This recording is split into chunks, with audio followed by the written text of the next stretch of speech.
So we're back on the Chaser, and you'll notice that the inlet is off, and that's because it's in my hand. And you probably would have also noticed there's a lot of wires just kind of dangling. So I'll flip the camera and I'll explain what I've done so far. So for those who are not aware, the inlet on these cars is actually in two pieces. You've got the upper and then you've got the lower, and on the lower piece is where the fuel rail attaches with the injectors. Now these are the stock 370cc injectors, and the seals are a little bit tired. So, I mean, they're going in the bin anyway, or reconditioned, I've not decided yet. So, fuel rail bolts to the lower piece, and then the upper piece bolts to the lower piece and creates the inlet.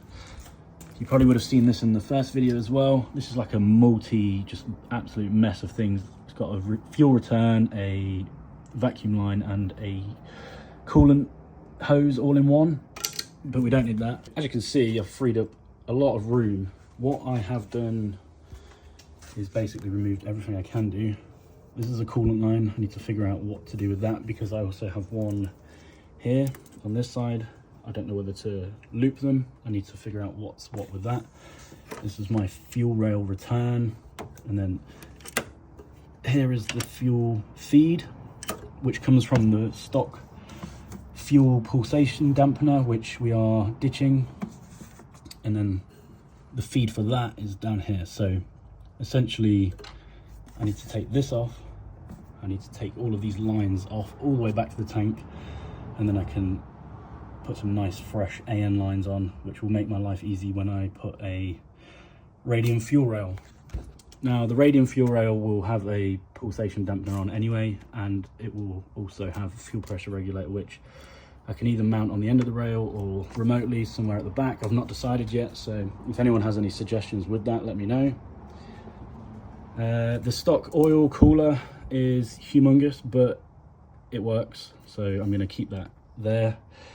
And you can also see we have a nice rainbow spaghetti. So what I've done is I've started to take off all of the plastic covering, because it's just crap and it's just old. There's actually quite a lot in there, so the loom is kind of getting a refresh, which will make things look a lot nicer. Still got loads to do, but for example, this entire section here, this is probably going to get either chopped out or taken back into the footwell and tied out the way, because this is from the automatic gearbox, which obviously the car no longer has. So I need to figure out on the link plug and play if I can keep these or reuse them. I don't know. I've got coil packs to deal with as well. All my injector plugs are labeled, thankfully, so I can kind of remember where they go. And I've also taped up the ports for now, because I've just given this a blow with the air blower, just because it was just very dusty in here. But yeah, that is currently where we're at. Episode 3, I think. So we've made a lot of space, we've cleared a lot of crap, and yeah, progress is being made.